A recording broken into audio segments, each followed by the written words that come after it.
Hello again, everybody. This is Derek, and I'm coming at you with another IL-2 Sturmovik video. In this video, we're going to talk about the most recent update, Update 5.003, which came out just a few days ago. And according to this post, it came out on the 22nd. Okay, so there's really three things that are in this update: the Skytrain, the Stug III, and the World War I Western Front map. Okay, so we're gonna really look at this post, which also talks about the technical updates and fixes and patches and stuff like that as well. And then what we'll do is we'll jump into an airplane, and I'm going to fly on the World War I Western Front map just to get a first impression of what this new map, which my understanding is it's released to us, but it's also still a work in progress. All right, so let's take a look here, and you can follow along on the screen with me as I go through this. Okay, so our team here at, or their team at C1 has finished the 5.003. Yay! And they're going to launch 5 if you count the new bundles. Okay, I don't know what the bundles are. I'm going to have to look into that. Okay, the first object is the C-47 Skytrain. Yeah, no, we talked about it in the previous blog, right? Okay. And if you know anything about the IL-2 Sturmovik team, 777 or C1, they have a lot, and I do mean a lot, of partnerships out that create these like planes for them, and then what they'll do is they'll go in and finalize them. So like and in this case it's Yugra Media Company, which created the 3D model and cockpit, updated the external model of this aircraft. Okay, so they worked on it, and then the actual IL-2 crew go in and make sure it works in the engine. They make sure, they bug fix it, and they make sure the damage model is working and all that stuff. Okay, but this is a premium plane, is my understanding. The C-47, you have to dish out a little extra for the C-47, but now it is in the game, and it is available to be flown as a pilot career during the Normandy and the Rhineland timeframes.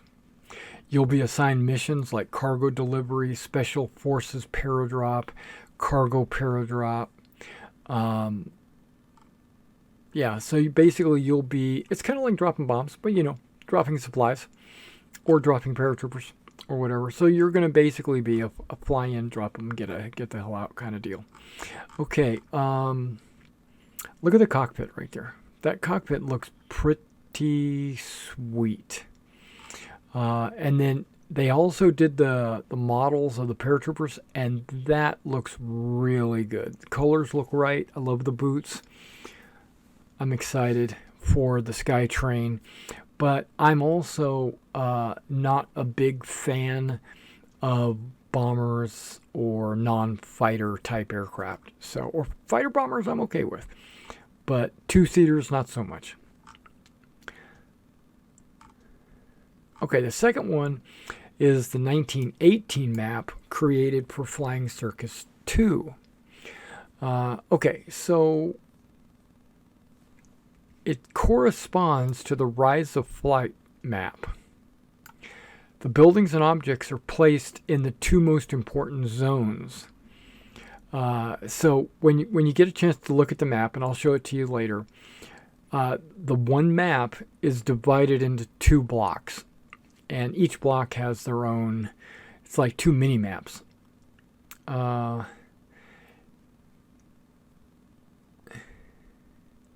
So if you are if you have Flying Circus Volume 1,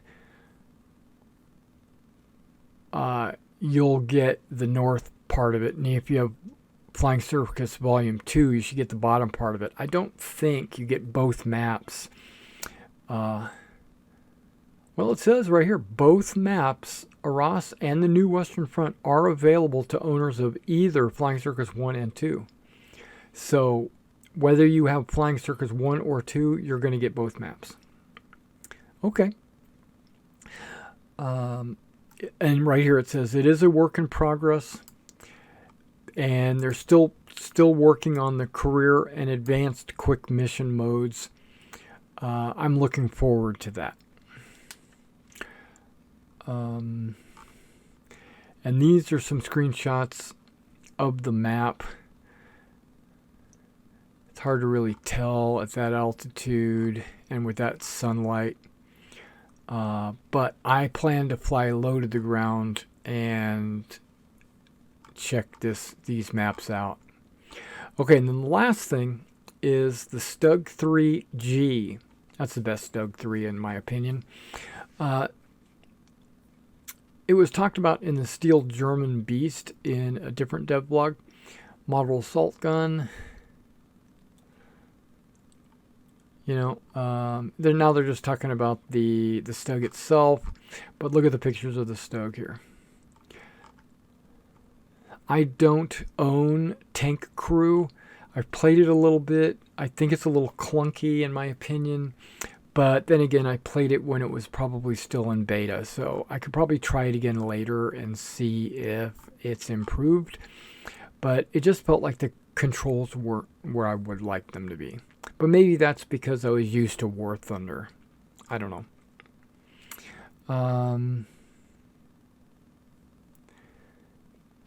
Tank Crew Premium Edition on their website offers a variety of scenarios and campaigns. It's also available on Steam.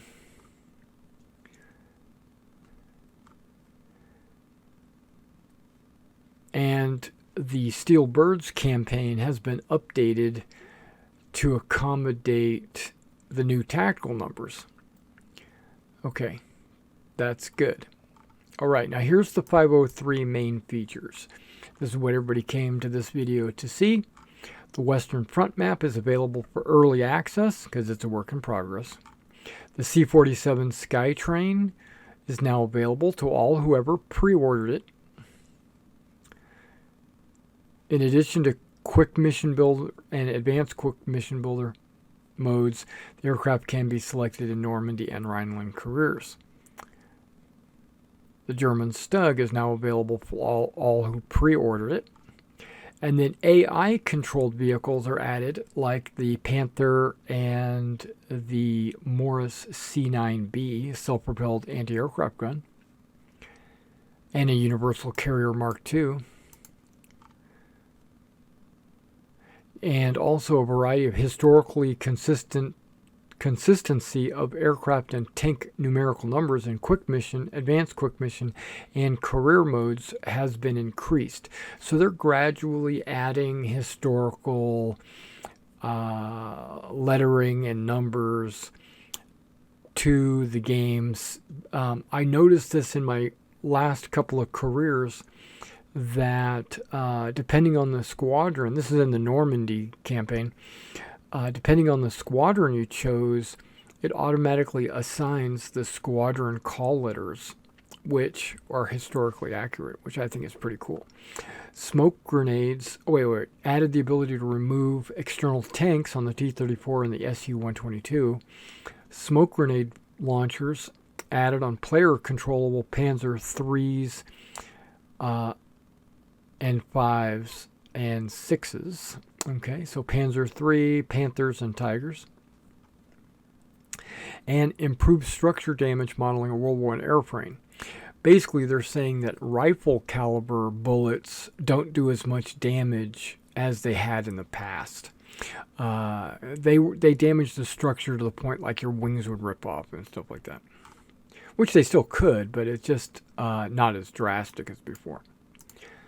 Okay, other changes. target distribution of AI aircraft groups. So if you are flying with or against AI, they will prioritize anti-aircraft guns depending on the leader's AI level. So if you're playing at elite or whatever, and then other wingmen will choose other targets. What do they say? Up to 1 to 4 planes. So they're not going to put like every single plane on one, or they'll also not put 0 planes on it. Okay, now Steel Bird's historical campaign has been updated, basically with the numbers and other fixes. The animation of guns and turrets switching positions has been corrected. Turrets return to default position when the crew leaves the plane. The cocking animation and reloading of the magazine has been restored. Dynamic damage hit marks correctly appear on armor panels on the Focke-Wulf, the A8, the A6, and the B-26, and others. Okay. The IL-2 mod 1943, formation lights won't visually double at a distance. Okay, that's good. And then it looks like a ship. The USS Glebe's torpedo launcher effects are aligned with its position, and torpedoes in the water are visible at a distance correctly. Okay, I didn't know that they actually had torpedoes in the game, but luckily they do. Okay. Custom paint schemes won't have tactical numbers automatically assigned. Custom paint schemes won't have tactical numbers automatically assigned. Yeah, because usually my custom paint schemes have it baked into the artist has already put the numbers in there. Which I actually don't like, because I prefer just to pick my own call letters. But it looks like they're not going to automatically just put a letter on if you're using a custom paint scheme, because then it would like double up. But if you're putting a custom paint scheme, you should be also correcting your letters as well if you have that availability. Okay, Normandy videos now have subtitles for a variety of languages. Career ground attack aircraft escort missions won't be randomly generated in a corner of the map. Okay, well, sometimes you got to attack a corner of the map. And AI-controlled 17-pounders now aim correctly. Churchill gunfire sound replaced by a more suitable one. Okay, they must have just used a generic. Panzer IV-H is correctly visible at a distance. Its model is updated in many ways. The PTK commander's panorama on the Su-152 works correct. Churchill speed indicators are corrected. Ferdinand gunner stations now as a mirror for the bubble level indicator. Ferdinand station notes, in-game help updated. Previews for the T-34-43 skins restored. Okay, fixed an error in submarine's torpedo launching algorithm, which sometimes caused the torpedoes to explode prematurely. Okay, I didn't know they had any kind of like ship-to-ship combat going on at all. Okay, radiator leakage effects. Excessive brightness has been reduced. AI pilots won't sometimes taxi after landing in the wrong order. AI pilots whose aircraft are unable to land will now be put at the end of the landing queue. Okay, so that's like when you're flying back to base with a bunch of pilots, and let's say your leader doesn't have any landing gear and he lands first, he'll like block the landing strip, but now he won't. Now he'll default fall back to the end of the queue. That's kind of neat. I kind of ignored that anyway, and I just fly in and land on my own. Fuel tanks can catch fire if the engine is knocked out. In case of machine gun misfire in a player-controlled tank, the cocking sound can be heard. The disappearance of techno chat messages in dogfight that would occur in a next flight after bailing out has been fixed. Parachutes appear in multiplayer correctly when there is wind. The death animation of an A-20 Top Gunner has been corrected. The Yak-9 corrected the appearance of extended landing gear warning lights. The rear landing gear of a flying circus airplane leaves the correct size trail on the ground. Oh my gosh, because it usually just drags a line. Okay. I think it was like really big before. Okay, the graphic user interface, the operation of the armament panel on the HUD has been corrected. Fixed HUD elements blinking at commander's seat. Airco DH4 wreckage appearance has been corrected. Okay, so if you see an Airco 4 wreckage, it's going to look right. Damaged Gotha airplanes look correct at a distance. Mission editor, the Entente and Central Power units are displayed in blue and red respectively. The Entente and Central Powers countries are correctly displayed in the order opposition list in the correct properties.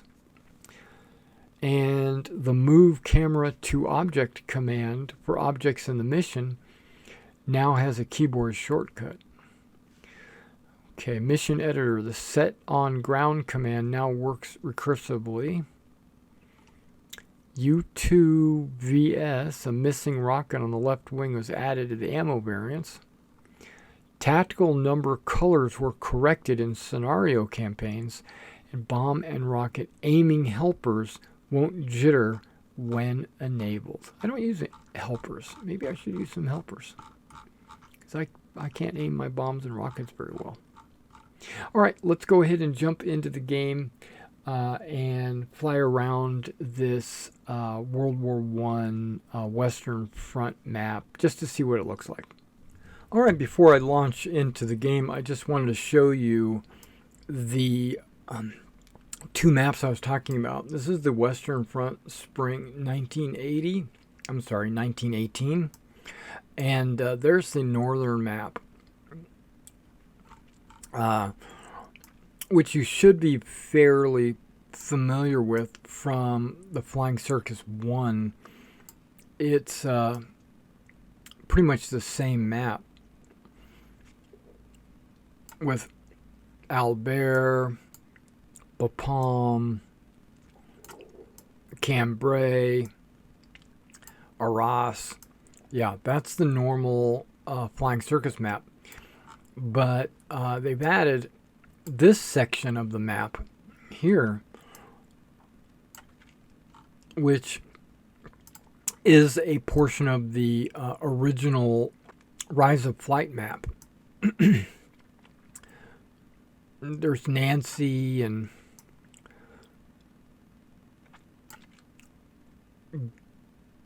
Guillemont, Metz, you know, and then what's over here? Verdun.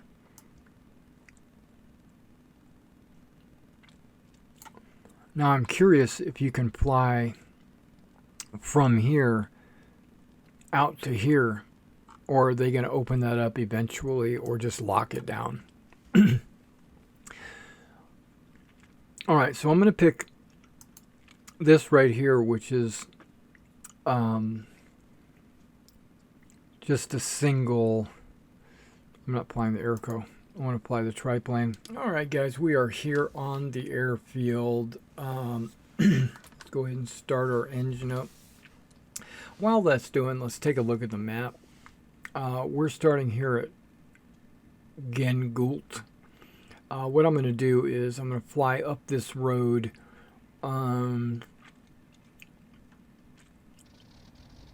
specifically just to see what the no man's land looks like. I think once I get up here, I'm just going to kind of fly over towards Verdun. And while we do that, I'm going to look at buildings and trees and everything else.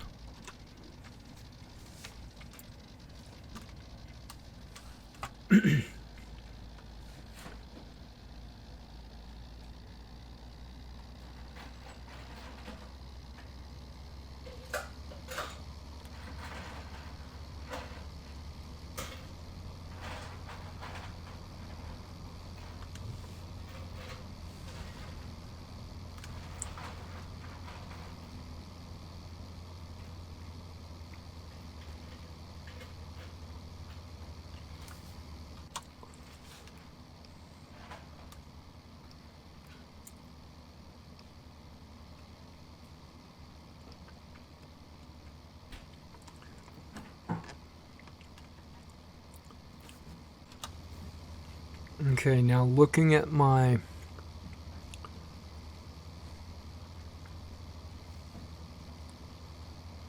compass there,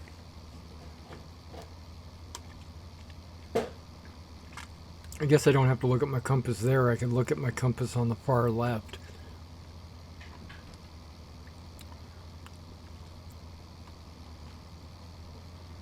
But it's not a perfectly clear sky, but it's nice. We're nice enough. We're going to get some sun, and I'm going to be able to see what some of this terrain looks like. Because when we're talking about a map, that's really all you're concerned about, right? Because the air is the air. I was noticing that there's a lot more slope, a lot more hills, like specifically over there. I was noticing there's quite a bit of hills, which is kind of neat, because I hadn't seen that in the first Flying Circus map. Okay, I'm trying to get low, and I want to look at the trees. I assume they just carried their trees over from the first map and just painted them on with a brush.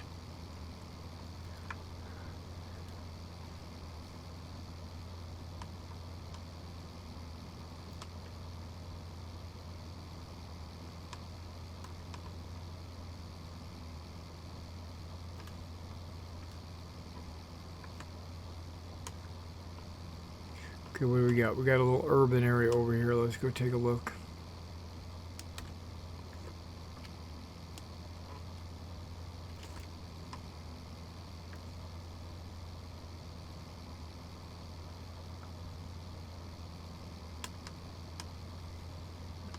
I'm heading mostly north, but more of a northwest, which is fine because that's the direction I need to be going anyway.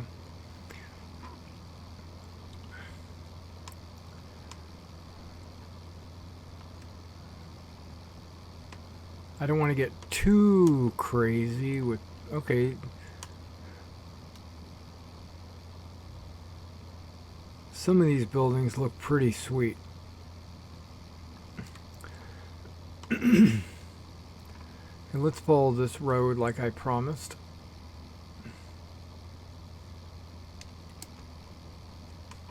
Give myself a little cock action there. There should be some trucks or something on this road for me to shoot at, but that's not why I'm here, right? I'm here to look at the terrain.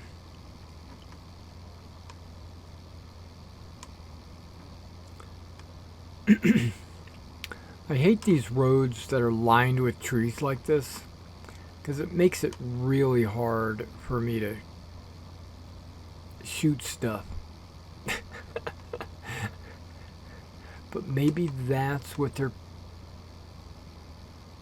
saying you should do. Maybe it should be hard. Trees look good.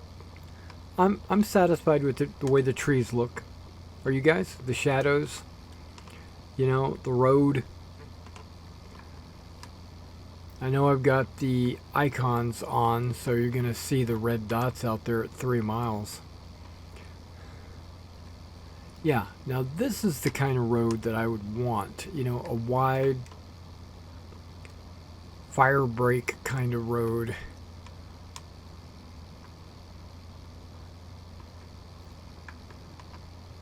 That I could fly in under the trees, nap at the earth, and all that.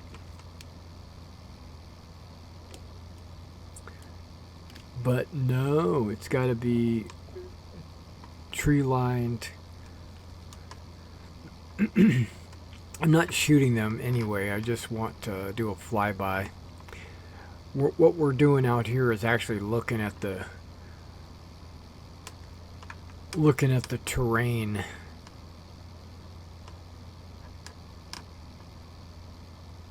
Oh, these trucks are parked.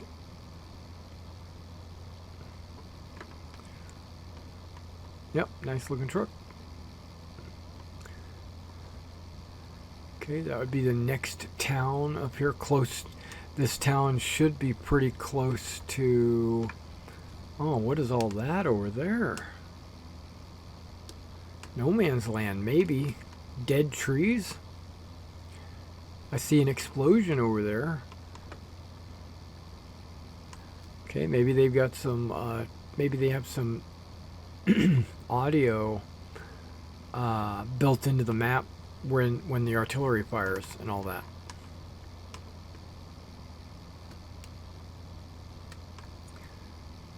Okay, some of these houses look like they've seen better days. Some rubble. That's nice because it's close to the front lines, as it should be, right?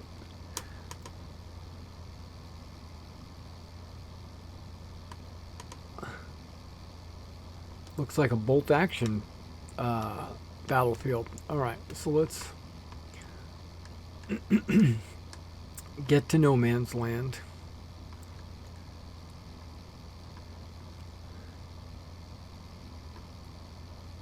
Oh, there's a boom.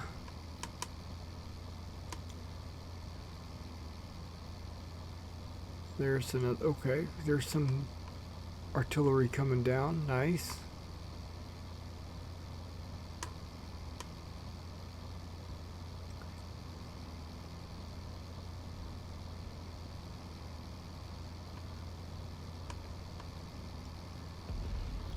Okay, I heard that, and I saw a bright flash. That was good. I liked it.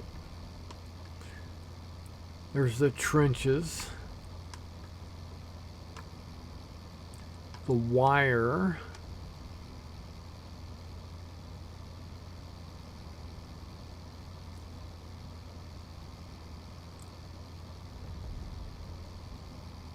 Some more wire.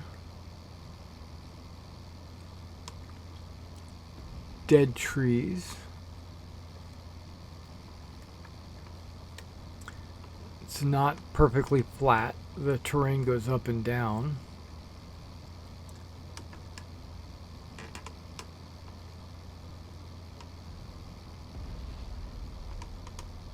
Okay. Nice. Okay, I've crossed over into the French side. I didn't mean to do that. Not the French side, the German, the Central Powers, I should say. This is not all German. But this is the direction I wanted to go. I wanted to go towards Verdun. 290 is probably my azimuth that I want to fly at. See how that's got a low dip in it? The terrain? That's pretty nice. And then there's these hills directly to my front. That is cool. We're definitely going to go check those out.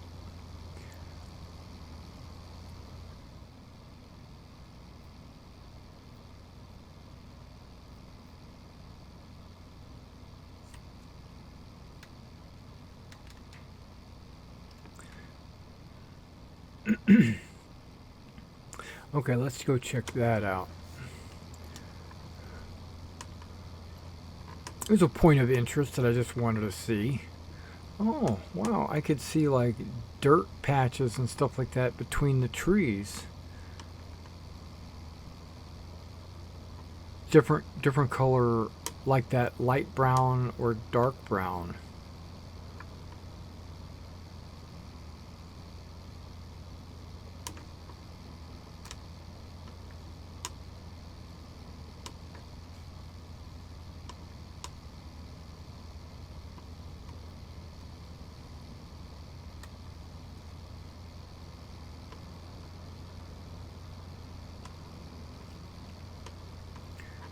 Okay, looks like a little village at the bottom of this hill.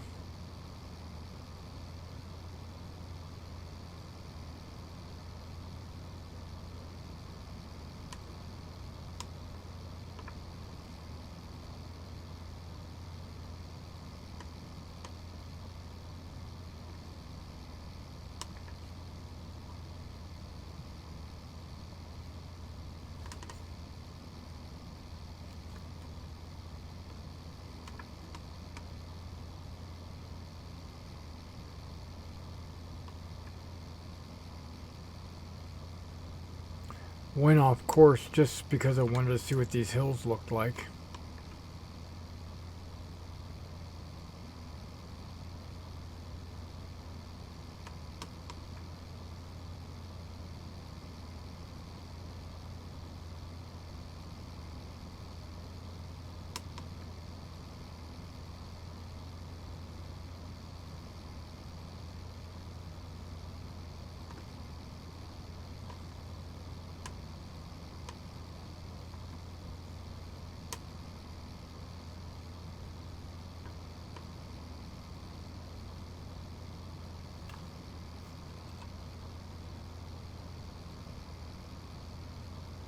That's the Mont Sec, probably.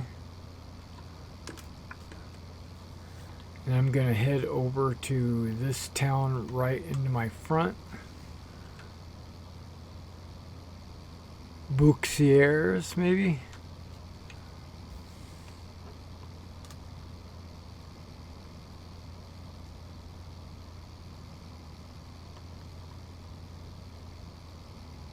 Yeah, this map, I can already tell you, has a lot more life. When I say life, I'm talking about the contours. It has a lot more contours, a lot more, like, forested areas. The other map was kind of very light on the forest and very light on the contours. Which I guess was good for performance.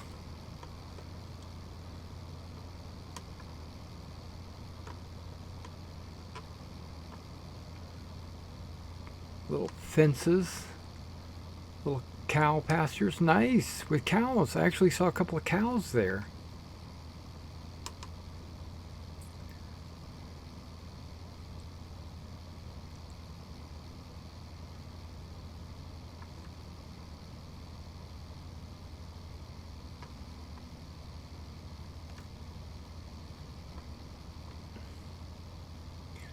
What do we got over here? Like a valley.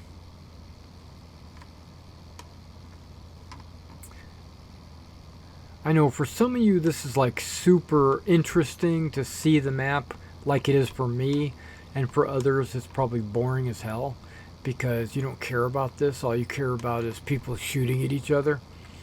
But that's not usually why I fly. I like looking at, I don't know, there's something about terrain, something about like graphics and seeing what the artists have done with the map that intrigues me. And if it intrigues you, stick around because we're going to do a little bit more. But if all you care about is fighting, then this is probably not the video for you.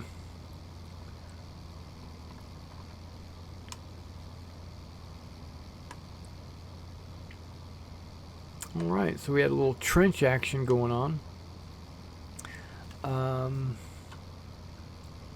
Yep, we're still heading generally in the right direction. Now, I guess I could do this. There we go, that might help. Let's put a little map in the bottom right-hand corner.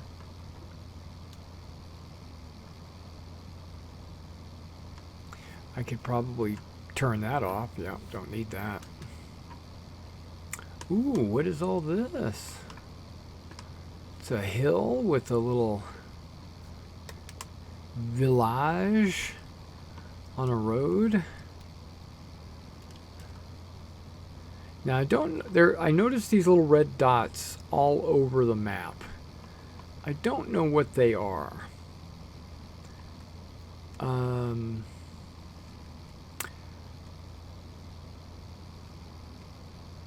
gonna fly near one and see if I can determine what it is. It's not a hill. Maybe it is. Maybe that's a hilltop. Doesn't look like it would be, does it?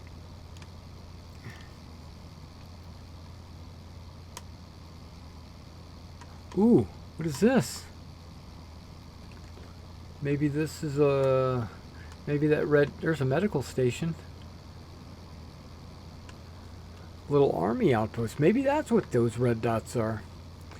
Okay, let's go check out this other one and see if it's something similar.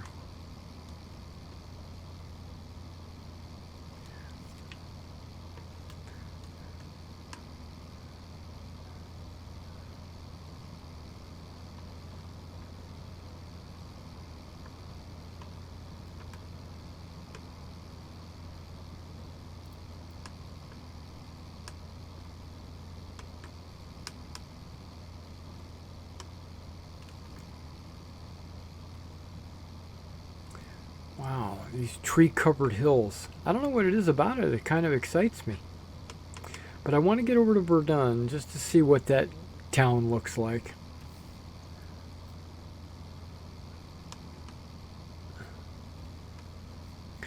We're going to check out these red dots, or at least a couple of them, just to kind of get our bearings.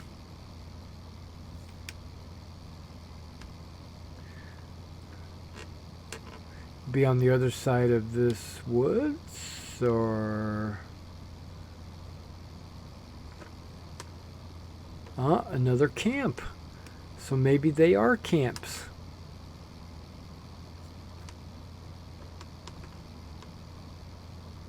It's an airfield, maybe? No, it's got like a little soccer field. It's a permanent military camp of some kind. Maybe they'll use that in the campaign. Okay.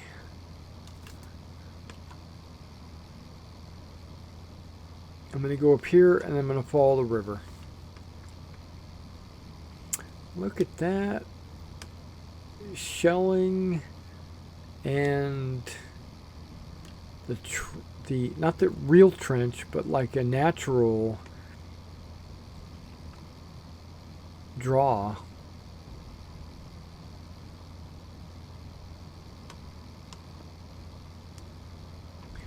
Dead trees.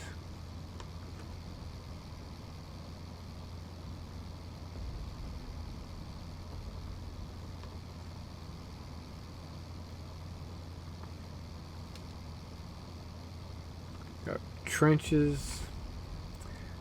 And then we're going to see barbed wire. Like right there.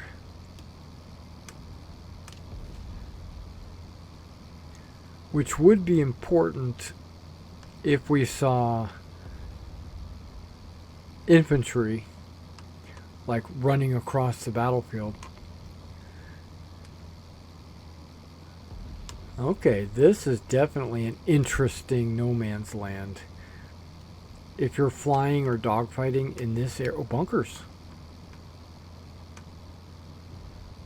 Bunkers. I don't think I've seen any bunkers. There's a whole line of them. Okay, that is new. I don't remember seeing any bunkers on the other map.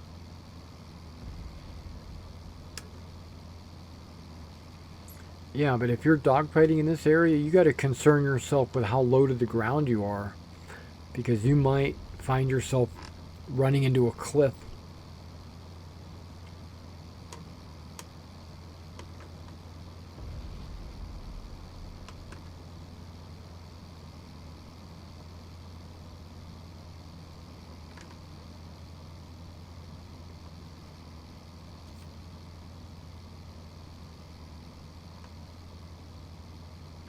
All right, Verdun, here we come.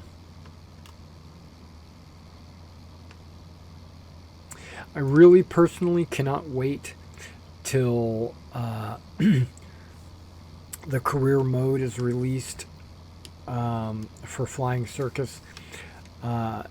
If you guys are listening, I really would like a career mode in the early war. You know, I know if I want early war, I have to play Rise of Flight. I like the Sopwith triplane, what I'm in now. I like the Albatross D2. I like the Eindecker, Seaman Schukert. the DH2, the Newport 17. Come on, get me some old planes. None of this new high-fangled super planes like the Siemens Schuckert or the D7 or the Sopwith Snipe. I don't need any of that crap. I personally like the early planes. And the reason why I say that, I thought about this. I was like, why do I like the early planes? Because they're harder to fly. That's the main reason.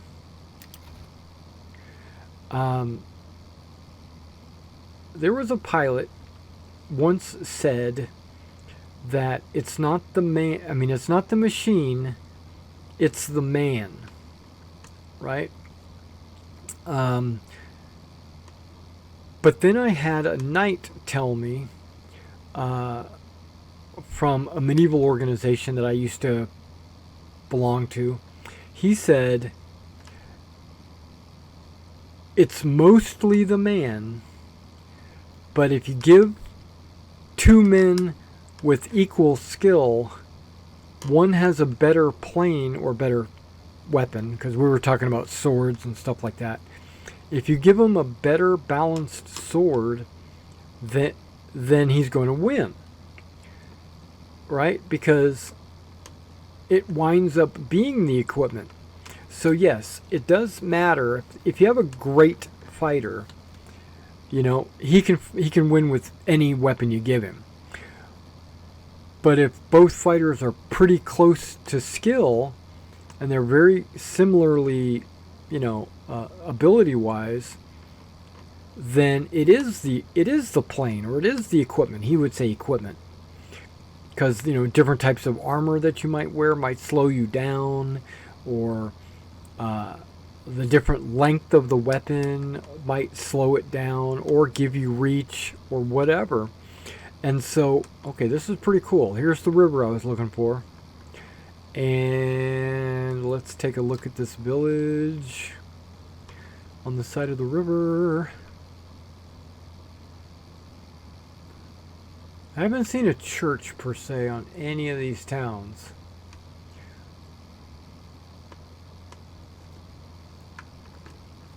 Okay. The water looks good on this map. I'm liking it. We're gonna follow the river. So my point is, and let me get back around to my point. So when I'm flying, and I wind up flying a D7 late war, I feel like there's no challenge. I feel like, okay, I've got a D7, I'm gonna shoot everybody down, it's no big deal. But when you throw me into a Sopwith triplane, then if I shoot somebody down, I feel like it was because of my superior flying skills and not my airplane. So what I want from IL-2 is for them to grant me an early war campaign where I'm flying a frickin' Eindecker and I can't make a turn, where I barely have a strong enough engine to take off, or a D7. Not a D7, like an Albatross D2 or a D3. I could go with a D3, but right now they got D5s in the game. Okay, the river goes this way. There's Verdun. Okay. I see it on the map. I see an airfield on the map too.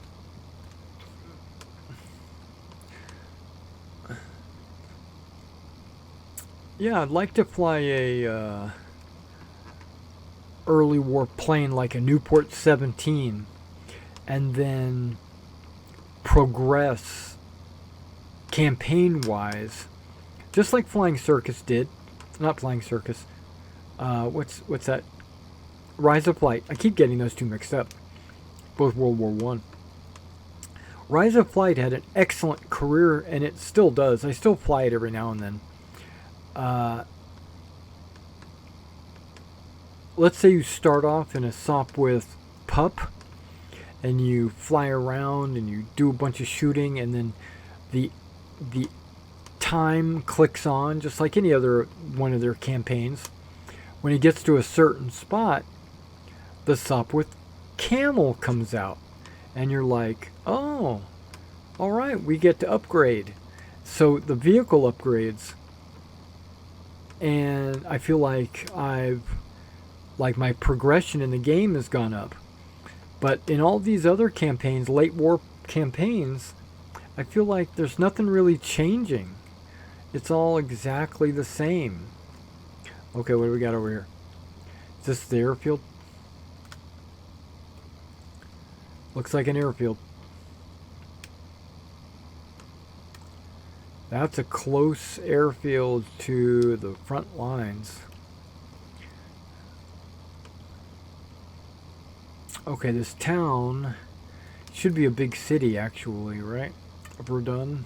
It's a major obstacle. Everything looks ruined. I wonder if the buildings are placed historically accurately. I don't. Oh, that's pretty cool. Looks like they put a lot of effort into those buildings.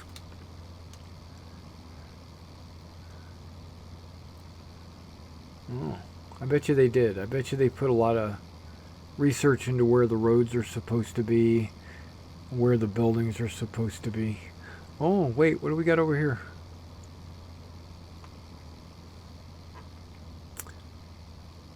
A bridge. But more importantly, a cathedral, a church, a big church.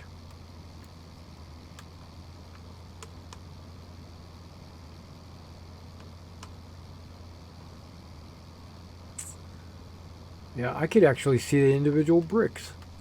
That was pretty good. Okay, now some of these buildings look like they're still intact. Not for long. Not if I have anything to do with it. No, I'm just playing.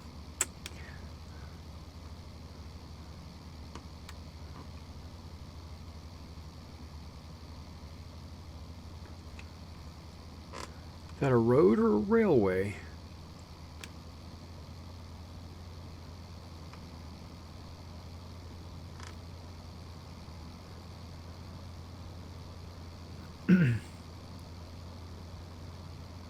Kind of looks like a railroad. Now, the closer I get, the more it looks like a railroad.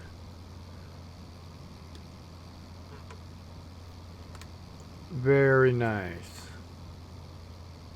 Alright guys, I think I've chit-chatted enough and we kind of showed off the map enough. Let's go ahead and see what I can do.